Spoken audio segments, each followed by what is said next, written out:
This is totally classic. This week, I have a bugaboo, a thing stuck in my craw, a piece of steak in my teeth, perhaps literally right now. Actually, I did just have a grass-fed filet mignon for breakfast. How fancy am I? But what's been sticking in my craw is this concern about, I don't even know a phrase for it, but subconscious semantic dilemmas where people use words in a regular basis in the you know what I mean by blank sense. However, the inaccuracy of the words that we use, I feel like somewhere even in our subconscious, we're aware of the dissonance or the disconnect between the words we're using and the inaccuracy of such a thing. I've been noting this especially around in news this past week or so, well, actually for the past year or so, where people will refer to things being caused by COVID or caused by the pandemic, where they're like, well, schools closed, COVID closed the schools, or, the pandemic led to massive job loss. So both of those things are objectively inaccurate, and we say them and people kind of like get it. You know what I mean by the pandemic? I mean, the pandemic and like everything that happened while the pandemic was coursing through our populace. However, there are better words for that. And as you use like COVID didn't shut down a single school anywhere on the planet, right? It's a respiratory virus. It doesn't have the capacity to do so. That would have to be like the literal infections, and infected so many people that they couldn't open the school. The janitor lost his keys. I mean, it's not possible, right? People shut down schools. The government maybe just the person with the keys. If the maybe person with the keys was taken the key out, guy. Yeah. Yes, in which case there might be a rare moment. I'm not saying it's impossible, but it's not generally true at all. But when you say things like that, and you're like, but you know what I mean, but you're saying a false thing, and we know it subconsciously. I feel like it's going to lead to autoimmune disorders, inflammatory problems, cancer. I really think that downstream is going to, because when you start speaking something that you know isn't true, it affects you, like it wounds you, right? We say this. This is, and I'm gonna rant a little bit about this. I was thinking about how when people are sexually abused, or even attempted sexual abuse, which happened in my life, which is so I can relate more directly to, that it's not the attempt is very damaging, but often what is damaging, and therefore a point of catharsis that can actually relieve a lot of the damage, the lingering harm, the lingering trauma of those things, is believing a lie based on that trauma. So let's say someone's sexually abused and they take on the lie that they asked for it, they deserved it, that they somehow like it meant something about them, and they just repeat that lie. And that's generally like, you know what I mean? Like that happens. So I feel, and they might even just call it trauma or blah, blah, but ultimately they've inhabited a lie and have taken it on their body, but their body knows it's not true. And so literally they're constantly at war with themselves over such a thing. And great catharsis can be found and even healing when you set the lie aside and you go, well, okay, well, that's not true. Let's be accurate in our speech. This is why I love being accurate in my speech. I think it's healing for my body, for other people's bodies, for us as a society, that sort of thing. So that's just one example of, those are two examples of how these sort of semantic things can subconsciously damage us, which leads me to today's topic.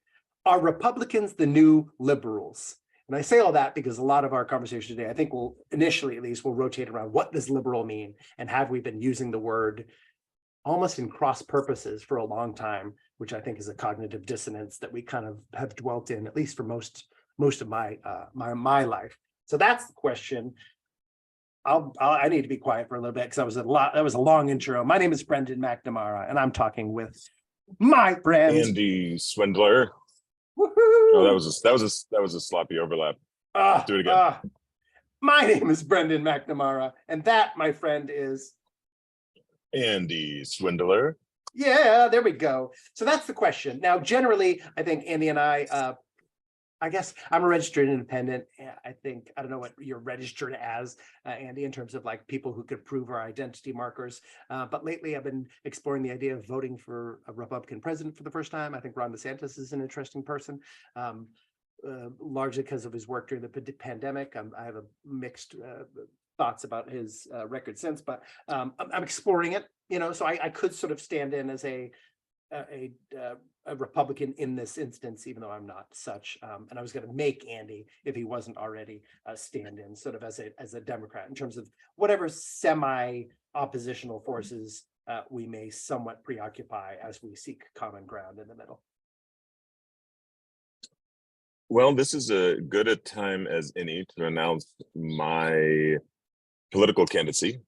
Oh, fantastic. Certainly a Democrat, and I just want to tell everybody out there to vote Swindler, a name you can trust. I mean, if slogans get you by, you know what I mean? I think you've already garnered at least 10,000 votes on that slogan alone.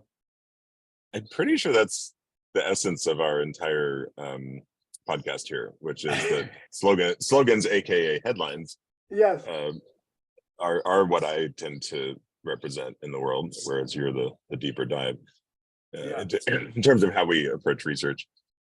One thing you said in the intro, I just started reading The Myth of Normal by Gabor and Daniel Mate, and the first part of that book, it's about trauma for the most part, and the whole first part of that book is just a pile of research, validating what you just said.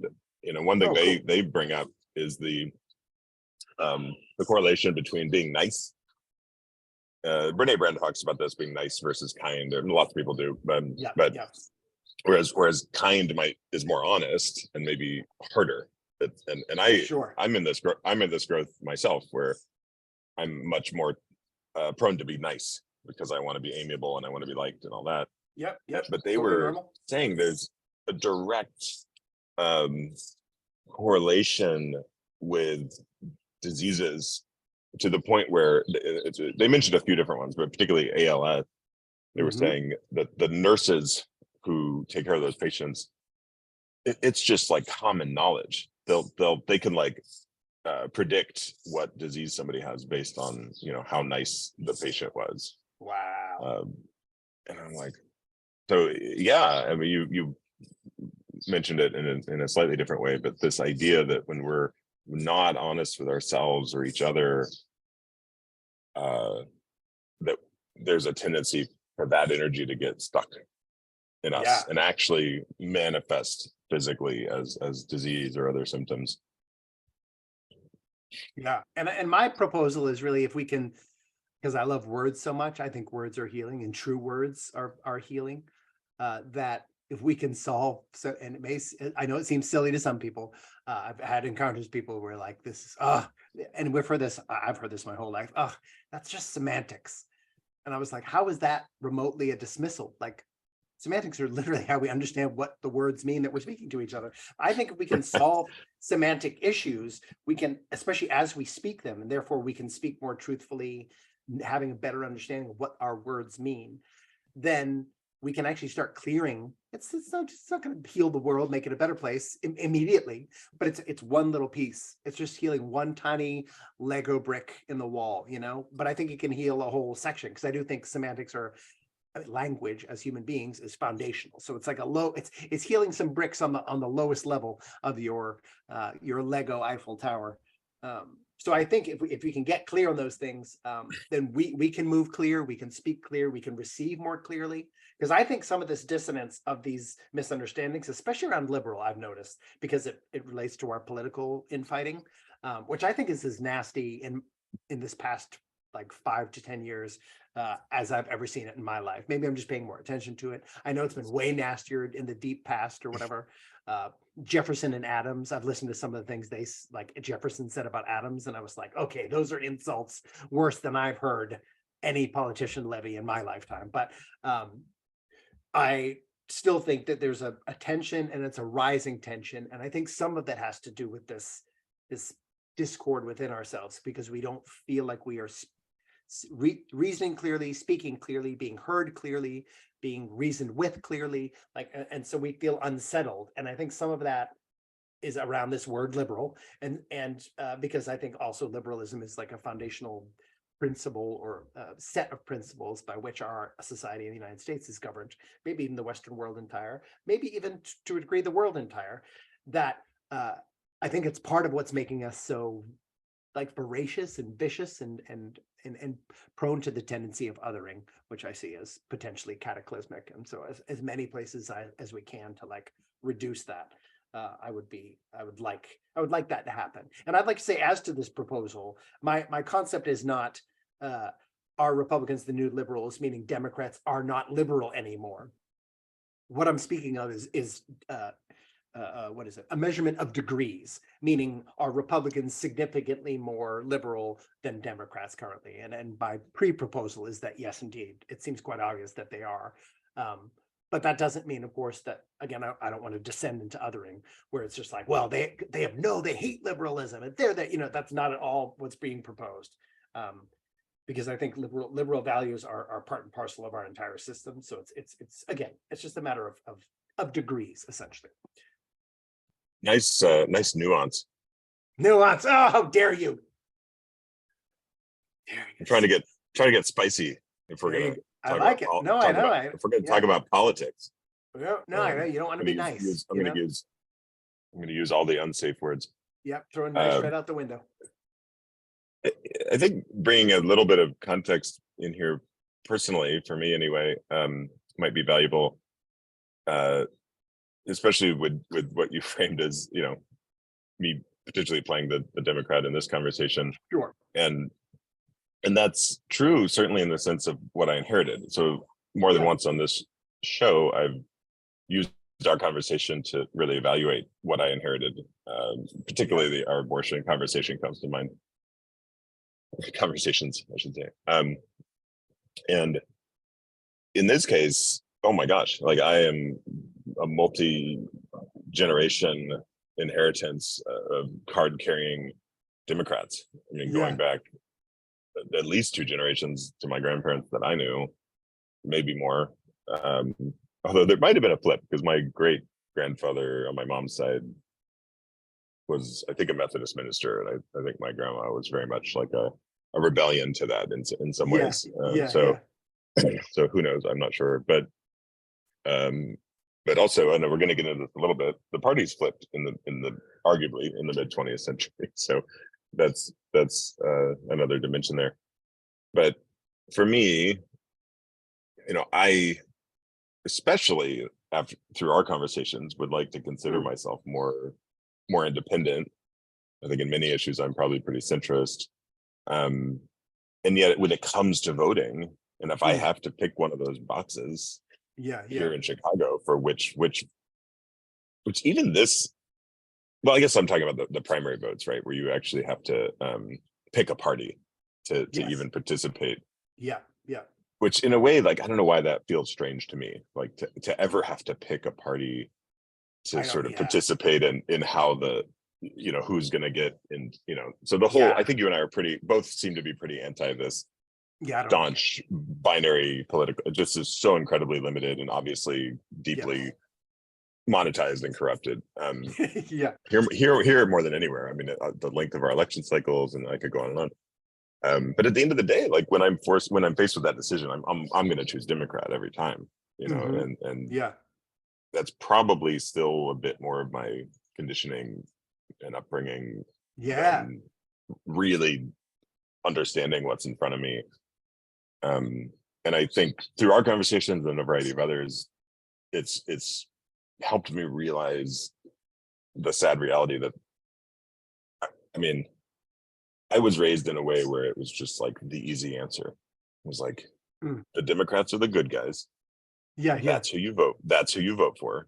And I don't mean to suggest, that my parents didn't have any reasoning. I mean, my dad was a philosophy professor, but it was even in that, like, there's a pretty funny contrast of like, gosh, I mean, incredible research and debate, and yet I'm so mired on one side of the binary, and then especially in their older age, becoming more mired in that, in the way that our TV is so bifurcated, right? Where if you're just watching MSNBC all the time, it's programming your brain more and more and more to just believe that's the right side, and we know that happens on both sides, right? Oh, absolutely.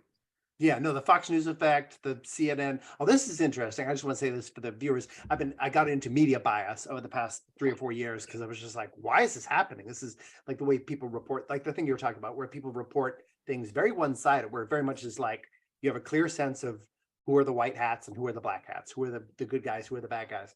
Um, and Fox News and CNN have a very similar bias rating, right? They're both kind of like they like lean non-extreme. I know this is shock people, but Fox is not. Sometimes in their opinion they can go far right, but Fox is not like a far right by media bias source. Isn't that amazing to me? I that's amazing to me because that was not the assumption that I had about Fox, by the way.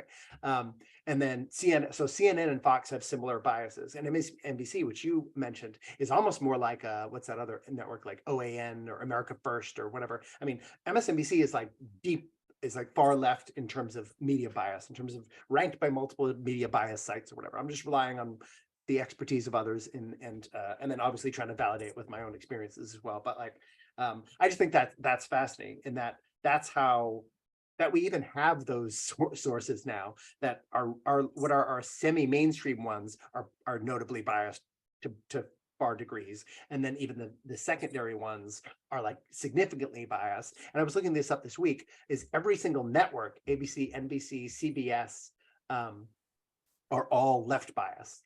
They're not, none of them are considered centrist by any evaluation. So it's fascinating in general. Like, and so I say all this to be like, to give myself a little benefit, just like you were talking about your family history. I was like, the culture I live in, generally the news or whatever, right, as our source of like what's going on in the world, is portrays Republicans as bad guys, essentially. You know, not always that overt, but they're not averse to it, right? So I think that that's fascinating. B, just briefly on my family history, I think I've talked about this before. My dad was like worked for the Democratic Party throughout my life as a child. Definitely like a default. I mean, if anyone I know, especially when I was a kid, would vote like a straight ticket, I don't even know if that's possible anymore. He would probably just click that. Democrats all the way down. My mom and stepdad, I think, voted Republican. I remember at some point in my youth, Jack Kemp was running, I think, for president. My mom went and like volunteered. So I think she leans Republican. But she's like a pro-life advocate, and Republicans are really pro-life lip service people. So she finds that pretty hypocritical and terrible or whatever. So I grew up with like a light Republican bias somewhere in my house, and then a heavy like left bias in my home. And so when I go vote, I try to, I don't always do it, depends on kind of the candidates or whatever, but I try to kind of like make sure I'm distributing my votes equally. And then between Democrats and Republicans, as like to make sure, because I was like, I want balance. I used to just hate the bipartisan system, and I still generally think it's a terrible idea, but I have come to understand it more in the binary sense of like mother-father concepts. And I was like, oh, okay, we do, as humans, we're used to being led as whatever it takes, a man and a woman to create a child. So then you like, we have even if we didn't have an experience, some people have two mothers, some people have two fathers, but like throughout human history, generally, that's how people are created. And so that's how we've evolved and developed as human beings, is that we are led by these sort of, what is it? There's a word in the Bible that's translated help me, but I was hearing a cool definition of it. Is actually like the beneficial adversary. So we grew up with beneficial adversaries in front of us. And so we have this, we likewise cleave to this like beneficial adversary thing. And I think we're at the point now, though, where like, these are parents. This is like the War of the Roses. We're in an acrimonious, long divorce kind of thing. You know what I mean? Where both of our parents, to me, seem like drunk a-holes. I know I have kids near you, so I'm not even going to use the full curse word. Full curse word. Anyway, sorry. I got the headphones in. Yeah, let me define, because we're already like 15 minutes in. Let's define liberal. So we can define it individually, but let me just do the OED definition. Because that's I think it's the most comprehensive dictionary, whatever they source the farthest back, and I just find the whole Oxford English Dictionary is just a miracle of human innovation for the English language. So the first definition is 1, willing to respect or accept behavior, or accept, that's important, or opinions different from one's own, comma, open to new ideas. Definition 2, denoting or relating to a political or social philosophy that promotes individual rights, civil liberties, democracy, and free enterprise. So that's like the strict semantics of, and honestly, most dictionaries don't really vary heavily on that. A lot of dictionaries will mention as like the third definition, which means it's newest, that it sort of just is associated with like progressive causes, Democratic Party, the Liberal Party in the UK, that sort of thing. So certainly we've adopted, and it's not like just wrong to be like, well, I say liberal and I mean Democrats. Yes, that is an accepted definition, but it's certainly secondary, and it is, we all know essentially what liberalism means, I think, generally, because we know, like, oh, yeah, I try to be liberal with my attitudes about sex or whatever. We know what that means. It doesn't mean I'm like a Democrat. It means I'm open to like all sorts of experiences and stuff. So I think we who know English kind of all like know both, and we know which one's more fundamental than the other, because one is like a philosophical concept and one is just a political party, which could be named anything, could be the Whigs. But do you have is that a general sense that you kind of agree to? I would like to agree to terms before we slide on. Like, is that your general sense of what liberal means? Yeah, I think that's a good place to start. One thing that comes up a lot is the context of being like socially liberal and fiscally conservative. Mm-hmm. Yeah. So there's that piece, and maybe it's hard for me to define liberal without also poking a little at the definition of conservative. Yeah. So to me, and to me, I pretty much conflated them growing up and thinking, well, conservative is bad. Right? Yeah. And it makes me think of what I think is a Churchill quote, although I sort of couch everything these days because it's like, who knows? I'll look it up later. I've seen it in a meme continuously, a bunch of different memes that people made. So it was always Churchill. Yeah. It's like, we'll fact check this later, but if you're not a liberal when you're young, you have no heart. And if you're not a conservative when you're old, you have no brain, which I think I heard at one point at being around the age 40 too. Maybe that was a variation of it. And now in my 40s, I'm seeing that. I'm starting to understand that more. Yeah. Like, because maybe the most basic definition of being conservative is simply conserving. Yes. Is that you have something to conserve, which is a protective quality. Yes. Again, going back to you were just talking about parents, so yes, it can be overbearing. Yes, it can lead to like too much control. Yes, there's all sorts of ways. Yes, it can lead to stagnation, right? Where we don't evolve, we don't grow, we don't, so those are all of those are the reasons I think I always thought it was bad. And yet at the same time, it's also quite important to protect, in I don't know, liberal or social justice spaces, which I also often conflate those ideas, which I'm sure is something we will untangle here. But we often like pedestalize like indigenous cultures and ancient wisdom and so there's also this sense of like, let's burn it all down and let's invent everything new, and there's this sense of let's honor the past. And how do those mingle here with this conversation is a pretty fascinating idea for me. So and the only other one I would add more specifically to politics is size of government. I think is one that's often attached, which probably intersects with your dictionary definitions in some way. But yeah. Well, it is interesting. I mean, I think fundamentally, I think we all understand, even if we forget, that we do need that balance, right? There are things in which we're open to new ideas and things in which we're not open to new ideas, because not every new idea is great.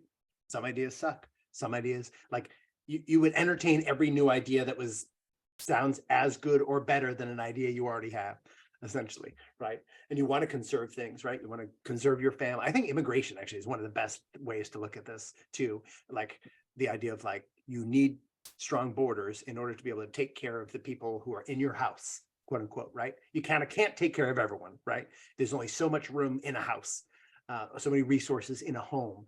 I know you're staying in a house and you have guests in town, right? And you're like, oh, we're starting to reach mass capacity. I want to be liberal. I want to have an open door policy where people can kind of come in who I know. I want them to be vetted to some degree because I do have to protect, children or whoever, right? These are all conservative concepts. But at the same time, you want to be open enough that like you don't allow no one in, right? To just like, if we closed our borders or whatever, which kind of was happening during like lockdown sort of thinking during the past few years.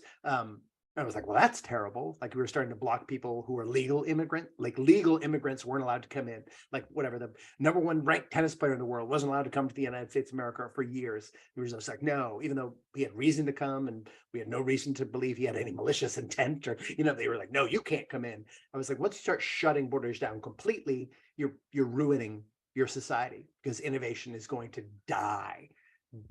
You need new thoughts, new ideas, new people, constantly refreshing the well, right? But at the same time, you can't let everybody in or you'll die. So it's like it is wildly I think it's cool to consider those things. And also the cool thing is liberalism and conservatism aren't even in opposition. You know what I mean? Willing to respect or accept behavior opinions doesn't mean you change your behavior or opinions. You could literally conserve every single opinion and thing, but you're just open to it. You're like, oh, I'm open. I want to hear about it. We could try it out. We should test it. Like, right, the scientific method. Let's apply the scientific method here. That sort of thing. At least in the central sense, meaning a personal philosophy. So I think it's vital to have admiration for both of them. I think that is true. There's a time and place, and they are hopefully in balance. It makes me think of just conserving nature, which I associate more with liberals politically. Again, I'm not actually sure that's true, but in terms of who has enacted more policies to protect national parks, for instance. I don't know. I assume it's liberals, but that's interesting because it's actually a conservative idea to conserve nature and to protect. The other thing I'm wondering about is, we don't have to go into this whole long soup, but I view the semantics of this like a spectrum where for a long time I've much preferred progressive to liberal for a variety of reasons. And then beyond that, I hang out with lots of socialists and anarchists, arguably. So to me, that feels like a spectrum or progression where it's like liberal, progressive, socialist, anarchist.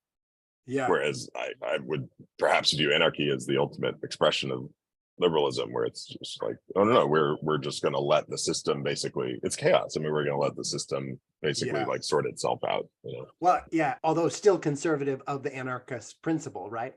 And meaning it would be opposed to then applying the new idea or the new opinion of an organizing the anarchy. You know what I mean? I mean, that's the funny thing, right? Every philosophy relies on some strict degree of conservatism, some principle, right? Because even anarchy is a principle, So I think we have shades of all. I mean, same thing with conservatism. You in order to truly conserve something, you have to be open to new ideas because not all your ideas are going to work. Your every old idea is only going to work with a certain set of people or a certain or over a certain set of time or a certain development of our species or all that sort of thing.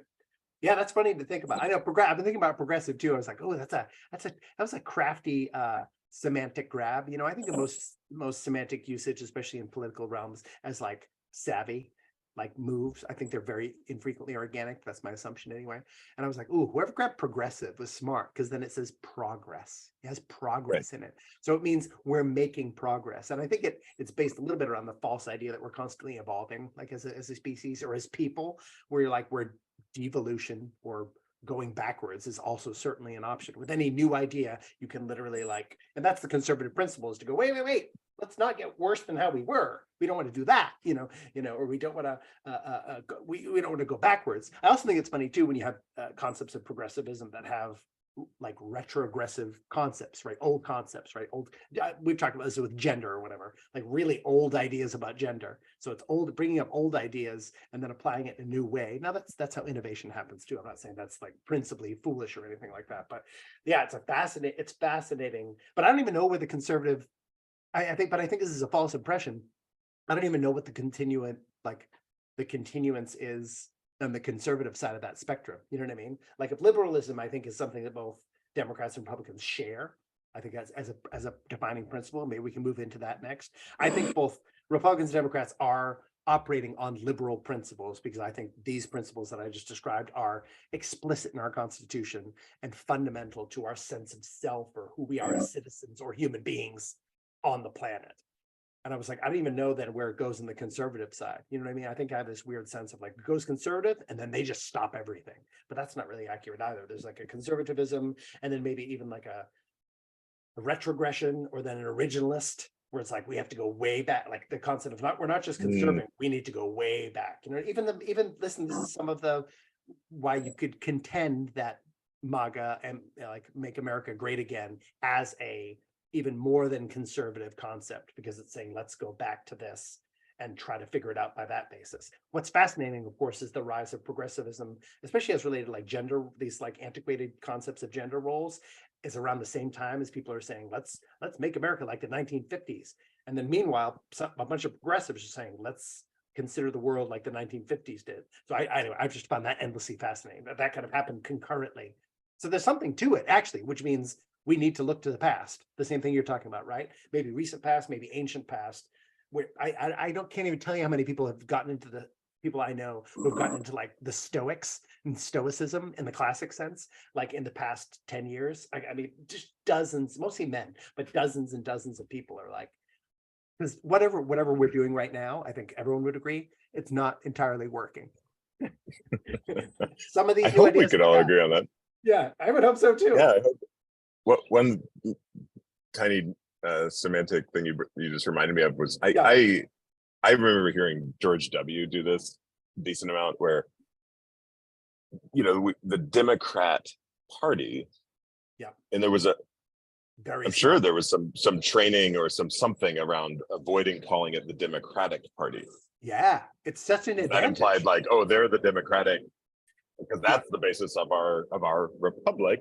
Yes. Is democracy and being democratic. And so it was like the Democrat Party, which was like sort of, it just doesn't really roll off the tongue. No, it doesn't. So you kind of, people like us would notice that and be like, yes, dang it, why are you saying that? Yeah, but it's I found myself doing it too, because I was like, oh, this kind of, because it's an unfair advantage, honestly. And I was thinking about, I was literally taking the trash out this morning and thinking about that. I was like, we don't have the same, I don't even know when the Republicans coined their name, like, did we have a different sense culturally of like the Republic and all that meant? And did that have a rich kind of cultural context for those who heard it? So maybe at the time when they coined their names, those were considered like equal concepts, right?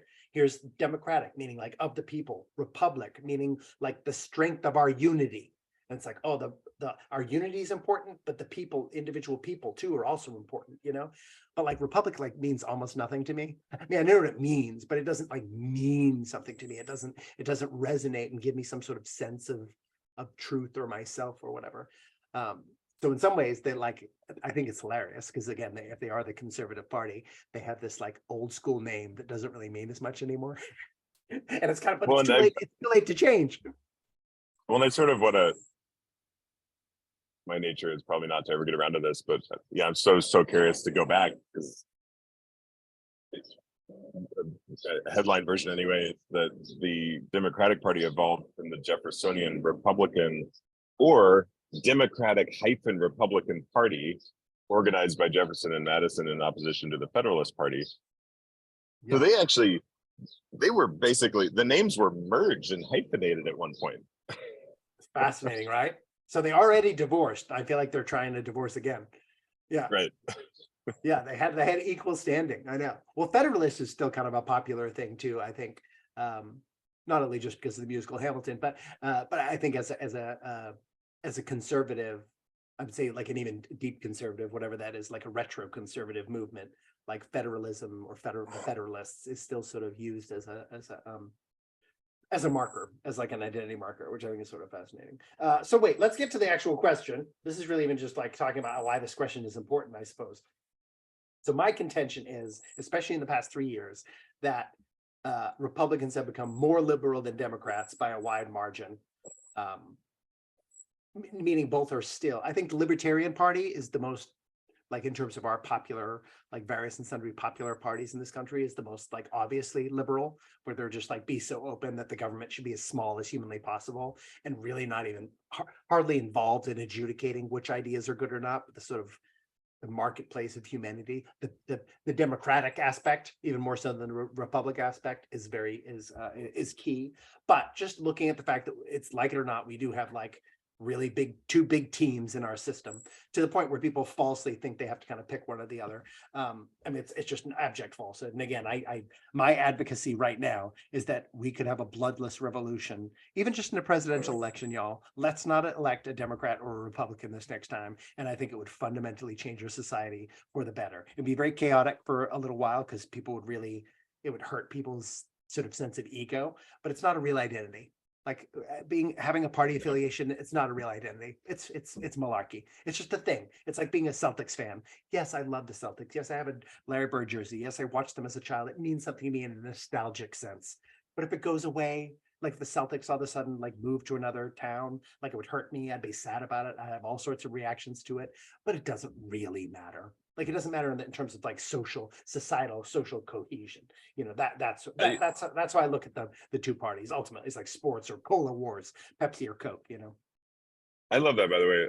One thing I forgot to mention about my voting record is if I'm kind of equal on Democrat, Republican, Yeah. and here in Chicago, there's often a Green candidate. Yeah. I will typically vote Green, because it feels safe in the sense that it's probably not going to win. So it feels like a vote. It feels like a vote, an actual for vote, another party, party. Yeah. That's what I'm mostly voting for, is having more than two parties. You know. Yeah. I think it's more important than who wins on an individual basis. Again, as for president or whatever, I've never voted for. Well, actually, I've said this a bunch, and I do have to. I'm going to publicly admit this in just a moment, but I've never voted for a Republican president before. That's why me considering DeSantis is like a big deal for me. The fact is, though, I've never voted for a Democratic president either. So, but the one thing is, I think I'm not entirely sure, but there's at least some part of me that wonders if I accidentally voted a straight Republican ticket on the first vote I ever did, which is not intentional. It really wasn't. I filled out all the things, but it was only when I left that I was like looking at it, and I was like, before I handed it in, I was like, wait, because I filled in all the different candidates, right? But then I think I filled in a bubble. So I just want to say that, just in case everyone like takes me as a liar, I want you to know that like there's a small possibility that it was the first time I'd ever voted. I was like 18 years old or whatever. We were in Evansville. It was our freshman year. Yeah, it was 96, Clinton, Bush Senior. Yeah. I very proudly voted for Clinton. Yeah, it's Clinton Dole.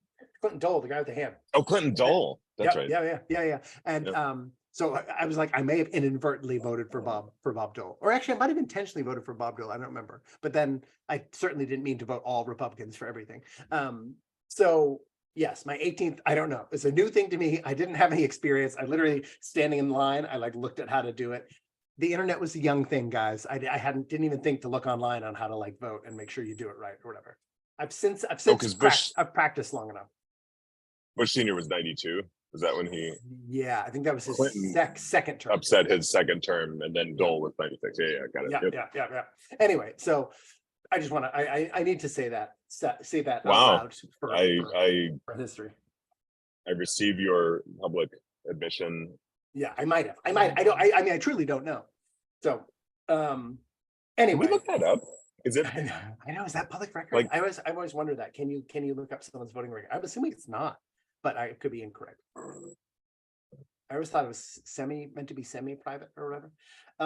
So that's my assertion. Is that, and do you have that sense? Do you know what I mean by that, or does that sound like a crazy thing to say that like Republicans are more liberal in the definitional sense that we're talking about here, the like OED sense? I feel like this is almost. I feel like Democrats have literally given liberalism up. I don't even think they're really fighting it. Meaning civil liberties, individual rights, or respect and opinion of different than one's own have been given up, especially, but this is more by media, but leftist media, where things like individual rights have been decried as like they've literally been given. They're like individual rights or freedom, and freedom of speech, things like that have all been sort of assigned as negatively to the right, meaning like that's in like a Republican, that's like a right slogan or whatever. Now I think this is bad strategy on the Democrat side personally, but I think they've actually even kind of given up the fight. Although if you push them on it and said, Democrats, are you liberal? They're like, we're the most liberal or whatever.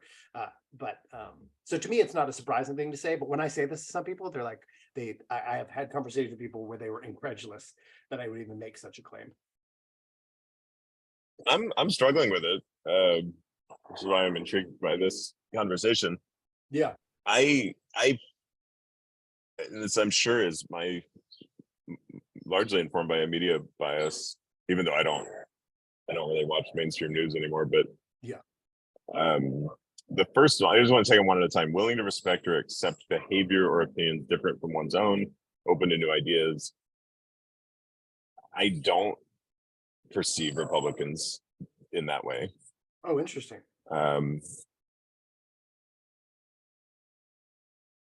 actually, I want to orient in this case. Yeah, we're saying are Republicans according to these definitions. Yeah. So I don't. I can, but and again, I don't disagree. I'm trying to. Okay. So I'm trying to pick out examples that they have this problem, and I've started making a list of like how basically both parties violate this concept. And my contention is simply, So I don't disagree with you. Just so you know, like whatever this is not a moment of tension. Meaning, I think there are areas where the Republicans very clearly don't do this. And my contention really would just in response, we'll go through it, is that Democrats also have this problem and don't do this, and they just do it to larger groups of people. They do it more. But again, this is, you know what I mean? So part of this is like, what do they actually do? And then I think part of this is like the claim of how they act and what they represent. And that's a lot of what you're often bringing up offline of our actual recordings of in numerous examples that you may raise about who says what and how things are being presented and what is the openness or tolerance for another viewpoint. And I certainly see now how that is a huge problem in the Democrat party as well. But maybe just again, like the nature of binary politics is like, sort of like the game is like, oh my God, I can't give the other side an inch, which really reinforces the idea that there are sides.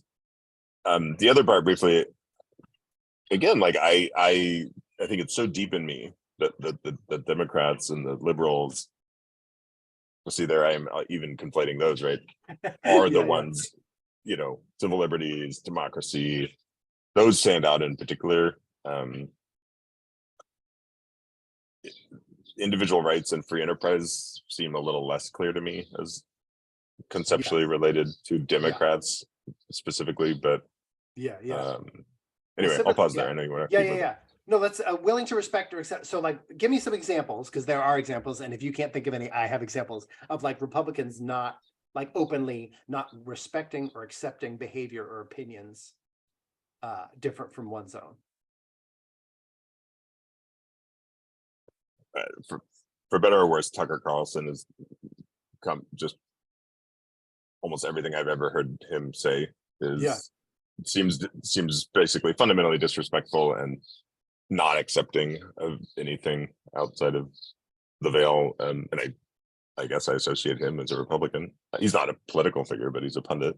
I think he votes Republican. I don't know. He doesn't really like the Republican Party, but I would assume I assume he votes Republican. I could be wrong. I don't actually know much about it. Like, what's an example of like a behavior or an opinion that would be like, I don't respect that or accept that?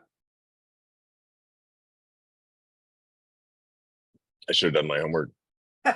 You can pick a different example if that's not a salient portion or whatever. I can introduce one. You can just agree with it too. Where I think especially this is very recent. Republican sort of canceling in terms of Target, Bud Light has been really recent, where Republicans are like, oh, you're expressing this not only openness and respect, but literally you're promoting, right? That was the accusation. It's just like, okay, this isn't just about being open. You're actually saying this is not only accepting that this idea exists, you're actually taking it on yourself. So it was opposing that essentially. So I think that's an example of not being open. I think it's an example of specifically being closed, where it's like, no, we won't. Essentially, we won't tolerate your openness to taking this ideology on.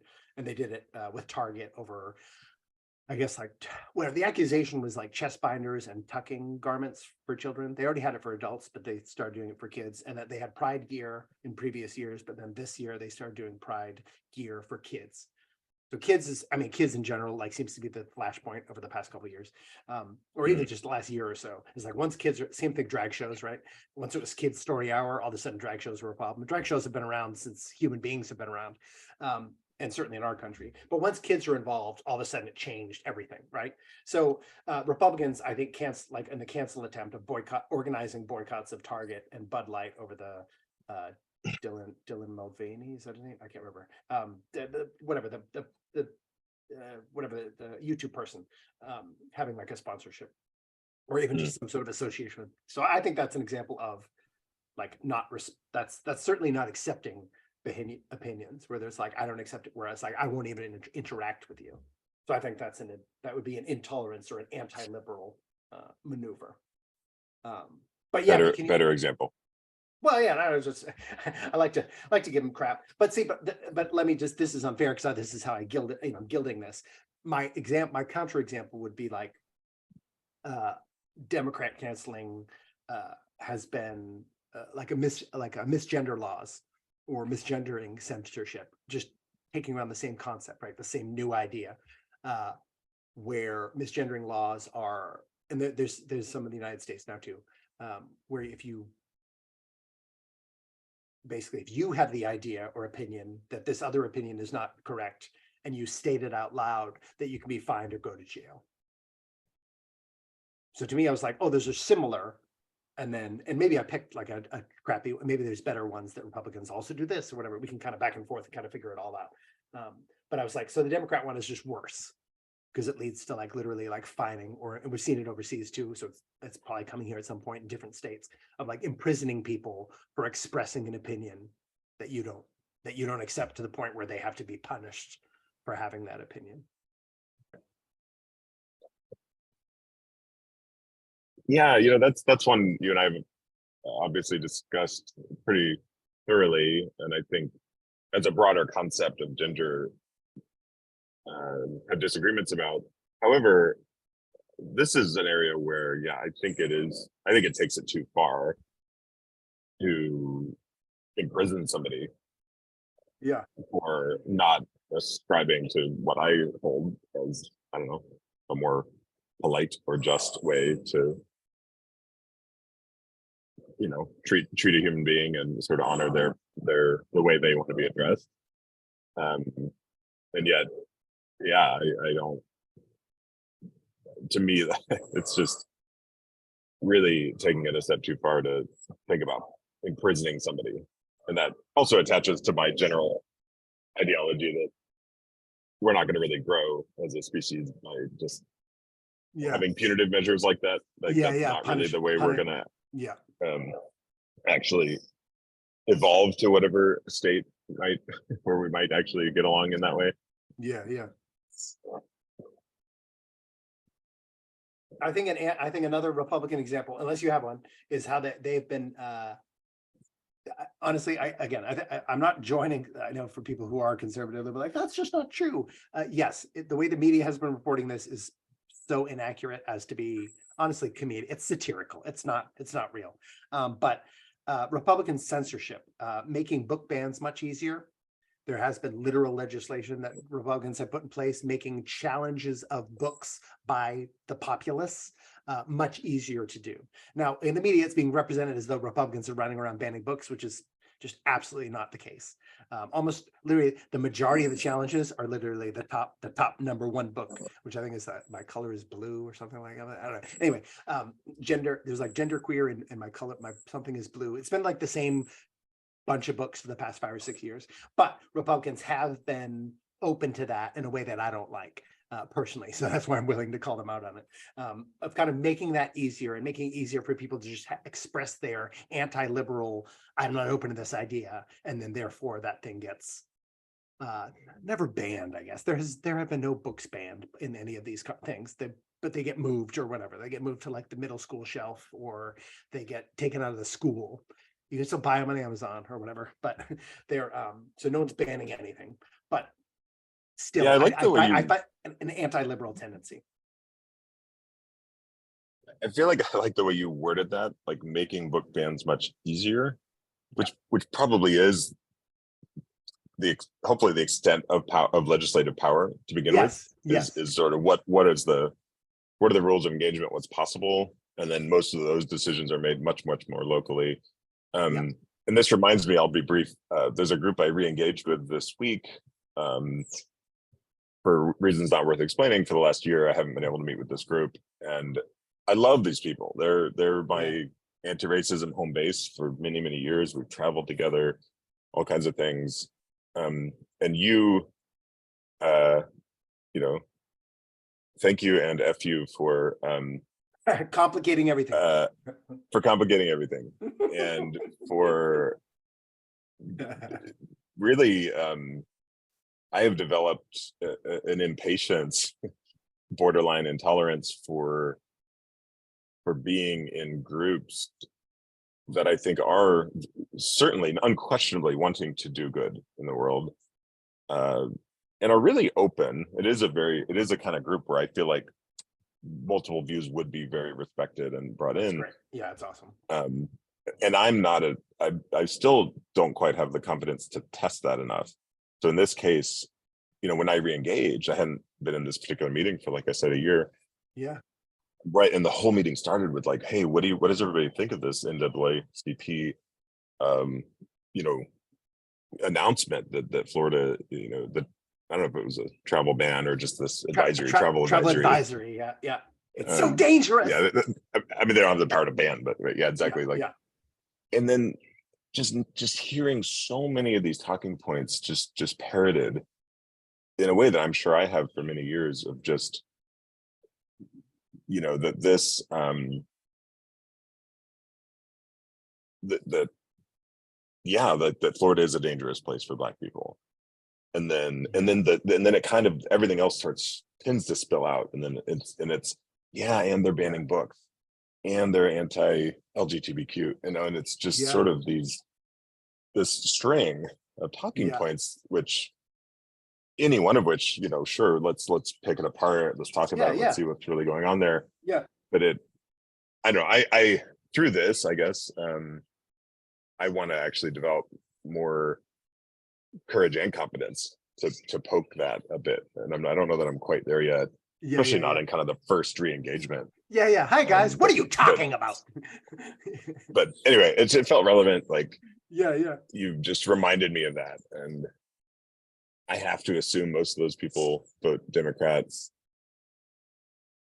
But anyway, I'm gonna just keep wandering around. So let's take us back to your outline. Yeah, keep wondering. No, I think it's fascinating. And then I looked into it pretty heavily. I think Florida is a great example, right? And that's kind of why I brought up book bans. I thought like that was an example, and this is again because I'm exploring DeSantis. It's like, what, I could vote for this guy, especially the way like very evidence-based handling of pandemic government measures, like did fantastic, right? And did better in terms of COVID mortality and age-adjusted examinations, which I think are appropriate considering the age skew of that particular virus.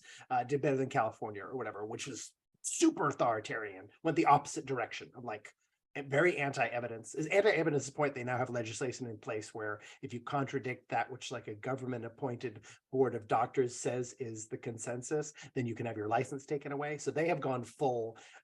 California is going so anti-liberal, I can't even, it's one of the saddest things about this whole time period is how non-liberal, especially Los Angeles, became anti-liberal, I should say, not even just non-liberal. But like in comparison, so, but this DeSantis dude has gotten out with a lot of stuff that I think are great examples of anti-liberal leanings, right? There's some anti-hate speech laws that I don't think are liberal that he's done. There's an anti-riot essentially thing that is right on the edge or could be interpreted in a ways to be like anti-liberal. And again, I like liberalism as something I want both Republicans and Democrats to be.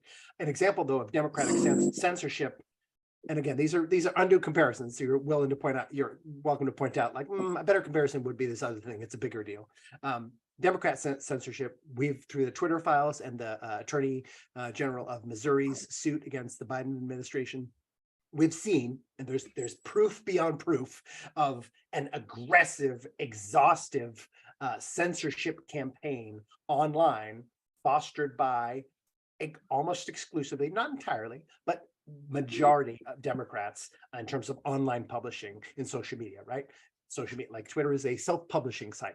This is all to do with publications. And we're talking about book bans. We're talking about like thousands of challenges, dozens of books being removed from schools, for example. Again, this is mostly around children. This isn't adult stuff. This is kid stuff. Democrats led the charge to literally have people censored and removed, literally kicked off of like public interaction spaces based on them disliking the ideas that they were just, again, this is all based on like speech and people talking and publishing things. So again, they're both doing it. But to me, I'm just like, the Democrats are doing it to a degree that is A, it's against adults, and then B, it's orders of magnitude. I mean, we're talking about tens of thousands of tweets, posts, etc., hundreds and hundreds of thousands, maybe at this point even millions of like algorithmically shifted or censored and shadow banned, etc., posts, that sort of thing. So on multiple platforms. So they're both doing the same thing. The Democrats are just doing it on a scale that is, it's unprecedented. I mean, I think ultimately that the online censorship stuff is the big and direct involvement through like the government administration. So it's proxy violations of the First Amendment. I mean, listen, but people weren't surprised by it. I think ultimately Robert F. Kennedy Jr. is running for Democratic nomination for president. He probably won't get it, but he was talking about the lockdowns themselves violated like 4 different constitutional amendments, right? It violated free practice of religion. Certainly freedom of speech was assailed like heavily. Those are both Republican and Democrats, but the Democrats definitely picked up that torch and literally pointed across the aisle and said, these are the people saying not to do this. So they took it on. It's theirs for better or worse.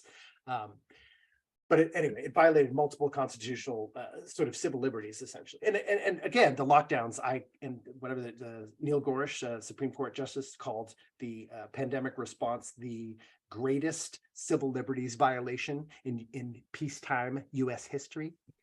I think Jim Crow. I think Jim Crow would like to have a word personally. It's certainly superior. It's certainly superior, meaning more egregious than the Japanese internments, just based on number of people affected and actually the exhaustive, multi-tentacled way in which it violated the First Amendment, especially multiple times. Right.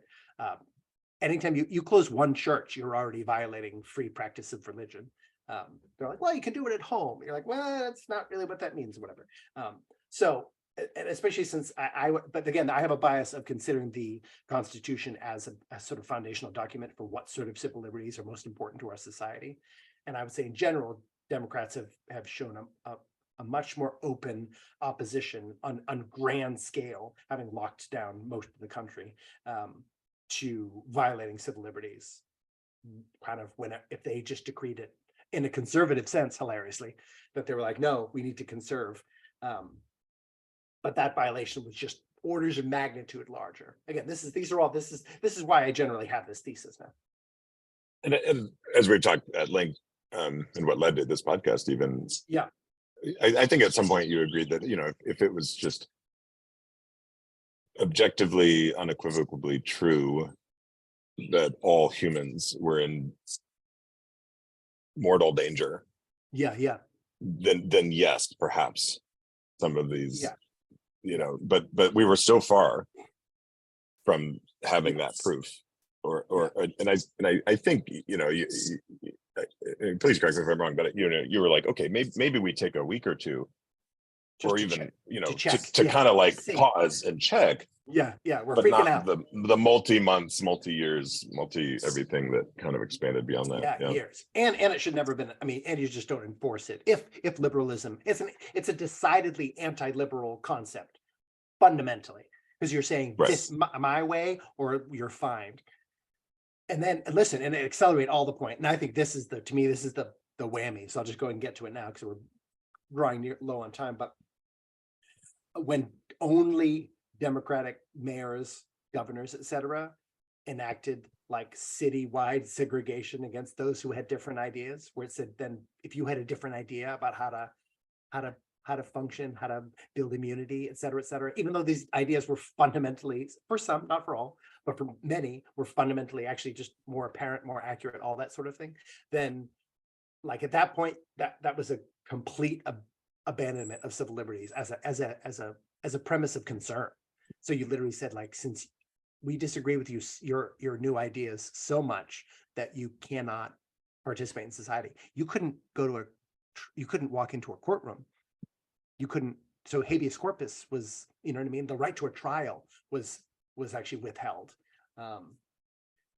If you didn't comply with certain brand new policies, you weren't allowed medical care. You couldn't, and then you just couldn't participate in society. So I was like, that to me, I was like, well, if the switch hadn't happened before that, I was like, that's and I could be wrong, but I never heard a single Democratic politician come out against that and say, we've gone too far. You can't just tell people they can't go to the movies, like go to a restaurant, like participate. They can't be blocked from go to the gym. They can't be blocked from society. Like we don't do that. That's like, I mean, that's in the best sense of what American means. And I have a very skeptical view of the American flag and all it stands for, and to the republic for which it stands, and to the Republicans who stand for it.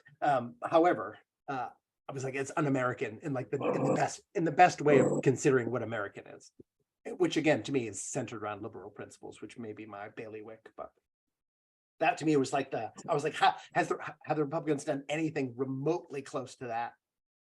Like the closest thing I could come up with was like the Republicans have been advocating openly for segregation by birth gender in the realms of sports, bathrooms, that sort of thing. But just the percentage of population involved there is so minute that I was like, that doesn't really stand up.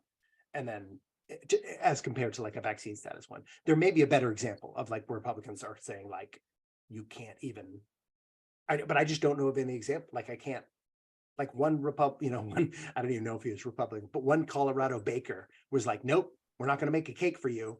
And it was like a huge Supreme Court deal. But then a whole city basically does the same thing. That it's like, nope, I don't believe what you believe, not serving you. You can't even come in here. And actually, if people let people in, which they did, they were fined. Businesses were fined over the space of lockdown, fined hundreds of thousands of dollars. 40% of small businesses went out of, you know what I mean? So in terms of civil liberties or democracy or all that stuff, like, and again, both parties were participant in this, right? I blame Donald Trump for lockdowns also. Like he is absolutely culpable and he's been totally taking credit for it. So more power to you, bad man. But I was like, to me, I was like, well, how, like you can't, I don't know how they could ever reclaim liberalism at that point. But that's my zenith, looking at a bunch of these different issues. And I was like, but is there anything, maybe I just haven't considered it, not having as palpable a democratic bias. Like, is there any anti-liberal sort of violation that's reached that status? I don't know. And I just don't know. I'm saying I don't know because I actually don't know the answer. Yeah, I don't have an example broadly or specific to a party, but what's coming up for me is some of my own personal experiences that I've talked about here related to, again, like actually stepping a couple degrees even maybe beyond liberalism into socialism and some degrees of anarchism. And the word that comes to me is like righteousness, Mm-hmm. and I'm wondering about the correlation, like when does righteousness become anti-liberal? Because we're so fixated on one version of what it looks like to be a good guy. Yeah. That's what I hear in a lot of the examples you just mentioned. We become completely intolerant of anything that seems to threaten that version of being a good guy. Yeah. To the extent we're not going to even do the research on like the baker, right? We're not going to really. Yeah. We're going to basically attach an entire. Batch of ideologies and politics to the headline version of that, which of course I think happens a lot. And I've seen it personally in a number of groups. And look, I'm sure I participate. I never want to just stand here as like it's all other people either. No, this is all an us problem. I mean, it's a human problem. It's I think we all fall into it interpersonally or whatever. So any government problem is just a human problem writ large, typically. The Florida, I just want to quickly do the Florida thing that you mentioned. I thought was interesting because like that's a tendency that I thought would also be on a personal level. So that's my case why Republicans are just simply more liberal by virtue of Democrats becoming sort of anti-liberal in a pretty aggressive, almost unprecedented in my generation fashion. So I always think it's funny because I consume a lot of liberal media on both sides, and then a lot of left biased media because I do think that's most of media. I don't know what the percentage is, but it is the majority. So then I see things like the Florida stuff that they said where it's like they're anti-LGBT. And I was like, I found no evidence of that. But people say it all the time, where they're anti-Black or something. I found no evidence of that whatsoever. And I think I sent you the day the travel advisory went out, there was literally like, they tweeted the picture of Ron, like hanging out with a bunch of Black folks for a law that was literally specifically designed to just sort of benefit proportionally Black communities more than any other communities or whatever. Or you'll hear that they banned Black history there, and Black history is mandated. If you don't take Black history, literally you can be fined. Like it's mandated by the government of Florida or whatever. So there's all these misapprehensions, and there's this tendency I've noticed. Now again, I don't know if the bias is because I consume so much left media. There is a tendency to sort of label people in this sort of othery bad guy sense. Anti-LGBT is not true. So it really just means you're a bad guy. Anti-Black, it's not true. So it just means you're a bad guy, basically. You're a bad guy, and I think you're bad about Blacks, or you're bad, and I think you're bad about gays. But the evidence isn't there. It's just it's a different way to just call someone a bad person. And I know that happens in right-leaning media. I just don't see it to near the prevalence. Like I couldn't tell you an example of like where right media has been like they're the bad guys. I guess I think maybe the groomer thing has kind of grown to that degree, maybe where people started using that incautiously, where I'm like, you don't even mean groomer anymore, you just mean like bad guy or whatever. But I was like, but again, it's not equivalent, you know what I mean, where the amount of like anti or again, that NAACP thing is completely ludicrous. It is. I feel like they sacrificed any credibility they have. They don't have much anyway, but any credibility they had doing that was just such a silly thing to say. Like gay people can't go to Florida. You're like, what? Oh, I know gay people in Florida who are like, I don't know what they're talking about. Black people shouldn't be in Florida. Plenty of Black folks, literally, whatever. This is a great part of social media. They were like, I don't know what you're talking about. I was like, I came here, and they said this too, which is amazing. They issued a travel advisory on the #1 growth state in the union. Like literally more people moved to Florida in 2022 than any other state. It was the first time in I think national history that Florida was like the #1 intake place. And as far as I know, statistically, that involved a massive statistical number of Black folks. So then you're saying basically that like Black folks moved to a place where they knew they weren't wanted. Like that's I mean, it just doesn't make any sense. So I just see that sort of thing. And it made me think, have you seen that sort of thing on the right? Do you see as much of that people on the right saying like they're anti this or they're bad? They're essentially saying they're bad. And related to that, that's my part 2 question, then we can wrap this up. Are you more tense speaking openly, freely, without self-censorship with Republicans or Democrats? Because I think those things feed each other, and one's more somatic or experiential and the other one's more analytical. So like those are the 2 little balls to throw at you. Well, one, again, just to dial in our definitions, what do you mean by left and right? I mean Democrat or Republican. Okay, so those are political orientations, not necessarily liberal, conservative. Yeah. Okay. Well, this conversation is helping me realize that I don't think consume enough right media. I don't have very many conversations with people, staunchly on the right. That's of course not atypical. I assume generally I'm above average and sort of stepping outside my bubble, but that's true in some ways, and it's very untrue in other ways. Like, that's how this whole podcast started. Started with like you and I were just like, wait, what do you think about, what have you heard about the pandemic? Yeah. Yeah, well, like I just said, Yeah. I this meeting on Monday, I didn't feel, it's weird, I think the the more complexity I see, the less sort of confident I am to speak up about it, because I become, I think, more afraid Yeah. that, Yeah. and I need to start testing this. I really do, because it may be untrue, especially in some groups like this that I think truly, I mean, they're saying they're inviting openness. Yeah. Now, a lot of people, I think, say that, and then they don't really respond well to a different point of view. So Sure. I That's the think in this test. group, Yeah. it would be well received. But that's not exactly what you're asking, or maybe it's a part of it, That's because part it's of not it. Yeah. exactly a politically oriented group, although I think, make some correlations. So in that way, I'm not comfortable anywhere, because I don't know. Yeah. It's become almost unpredictable to me who's gonna push back against what. And in many cases, my deep sadness is that there seems to be so little space in left-leaning social organizations.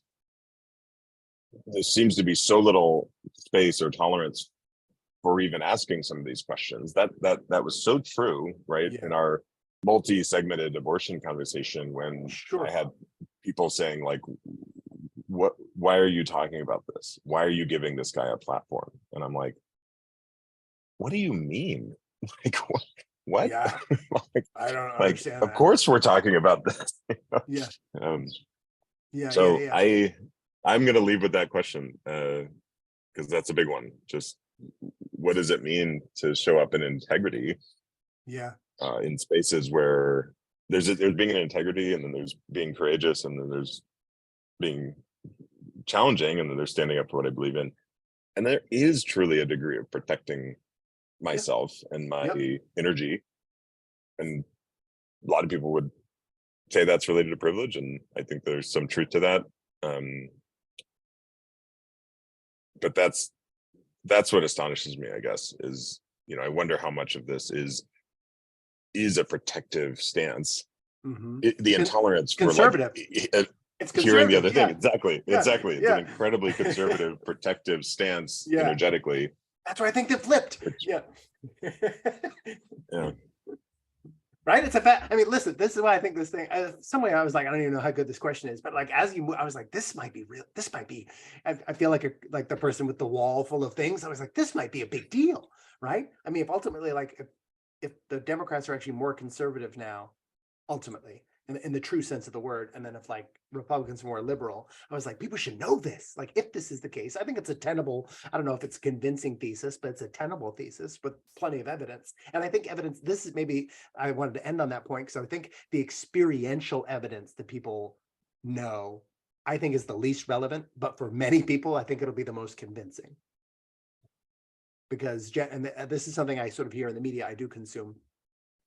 News-wise, I probably consume much more like Democrat-leaning media, but then, like, news. But then commentary, I probably consume stuff more on the independent or conservative side.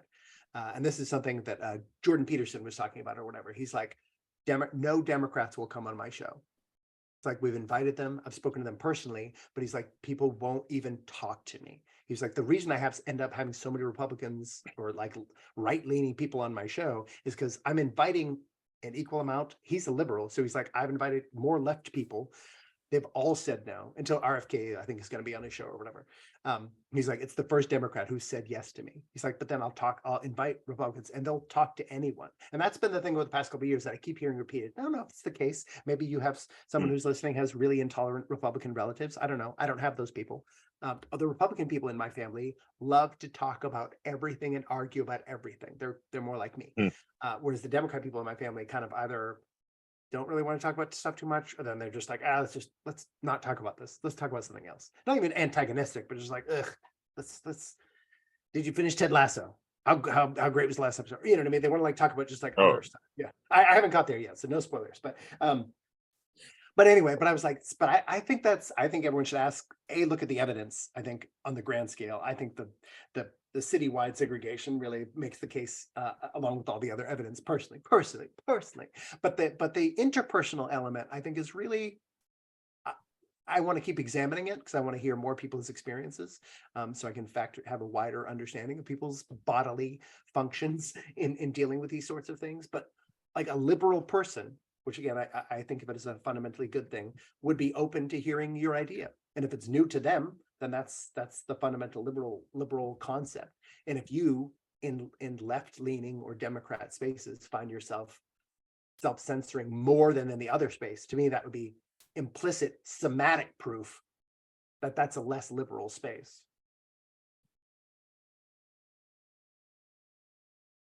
So it's just a good thing to inspect. It's like, to me, test this theory, test it in terms of the evidence, but test it out with people.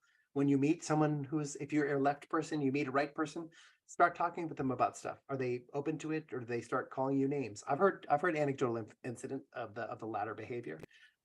I just personally, in terms of interacting with people online, I've had antagonistic conversations with people of both persuasions, but largely, way more largely, have I had antagonistic response. I mean, and we're talking like by the order of like 600 to 2 kind of thing, or 300. I guess that would be 300 to 1. In a 300 to 1, 300 left people are antagonistic, and like 1 right-leaning person is antagonistic. So to me, again, I think the flip has simply happened, and it didn't just simply. Sorry, I said that wrong. It didn't simply happen. I think it's specifically designed as to be such, just to weave everything together. The anti-woke law that Ron DeSantis enacted, right? Specifically was sort of an explicitly is like an anti-CRT law, right? That's kind of what it was also referred to as, and it became this thing of like, oh, he's bad guy, right? But critical race theory specifically is antagonistic to liberalism, like is anti-liberal, definably. So Richard Delgado, one of the 4 like founding fathers of critical race theory, along with Derek Bell, et cetera, defines it as such. He says, unlike traditional civil rights discourse, which stresses incrementalism and step-by-step progress, critical race theory questions the very foundations of the liberal order, including equality theory, legal reasoning, Enlightenment rationalism, and neutral principles of constitutional law. Now, it says questions there, but in terms of practice or even philosophy, it's not just like questioning incrementalism. It's antagonistic towards incrementalism. It's saying that's literally the wrong way. It's an abolitionist concept, which I'm okay with. I more than question incrementalism in the pro-life thing. We've talked about that before.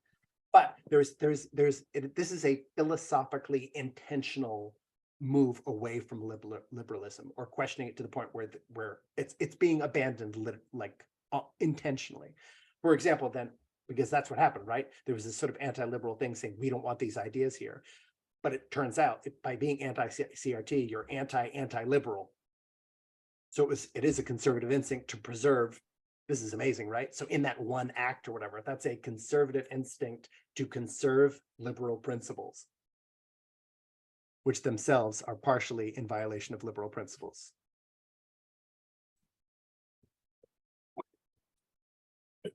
Explodey head emoji. Explodey head emoji. And I just anecdotally, and I think this is the reason I've become even more shy to stick my neck out. It's like anecdotally, numerous examples of people in the spaces I'm in, like I said, social justice, more socially oriented, justice oriented spaces, being completely intolerant of even a question outside of that, even anything that sort of would sort of bend us to another framework. We've talked a lot about that in terms of that starting to feel more like a religion.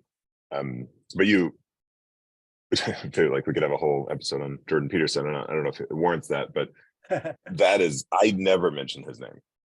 I can't. It is a lightning rod.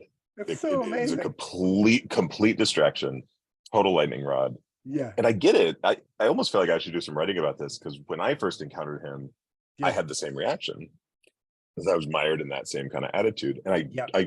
I journaled a bunch about it. It's kind of some scattered notes, but I journaled a bunch about how fuck this guy and like how he's wrong and all this. And then as I got deeper and deeper, I was like, wow, like how my bias against him from what I had kind of heard about him was so deeply bending the sort of the truth of what he represents. Now, I'm not putting him on a pedestal either. I don't agree with everything he says, but wow, is he a good example of like a lightning rod person? And then I didn't know that. I didn't know that Democrats wouldn't even go on his show, but I'm not at all surprised. It's just yeah. And I mean, literal liberal, like a literal liberal dude. That is like his fundamental, and the whole, especially his podcast, whatever, is just an interview. It's an interview show where you literally open yourself to new ideas. So it's almost like a preeminently like liberal. He's a bastion of liberal ideology, which is kind of so fascinating. And I had the same impression of him ahead of time too. So anyway, fascinating. Well, and I feel like I would say the principal thing, if I were to describe one thing that he's about, it's about personal responsibility. Yeah. Individual rights / responsibility. That, and I think that's what you're saying. That feels like a very liberal concept. It's like, so final word. Yeah, are Republicans the new liberals? I mean, obviously, I was pre-biased, and I continue to be convinced that Republicans are the new. I mean, they're both liberal. Is the real answer, but in terms of like which one should be called such semantic accuracy, I'll just go ahead and do a thumbs up. I really have no idea. Neutral thumb. Neutral thumb. Trembly middle thumb. Yeah. Will he die or live? But I want to appreciate you very much. You use the word integrity, and I think the way you're using it's multifaceted, right? Structural integrity in terms of what you can literally handle before you explode, but also the integrity of like showing up as who I am, like honest self. And then integrity, the third meaning is like sort of moral integrity, meaning like the righteousness aspect we talked about. And I think showing up in all three of those can start things swirling, because those can be oppositional forces demanding different amounts of liberalism and conservatism, funnily enough. So I want to thank you, as always, for showing up in your integrity, Andy Swinther. Thank you for showing up in yours and bending my mind and heart into new and sometimes scary spaces. And I love you. I love you. Have a beautiful day. You too. Bye. Bye.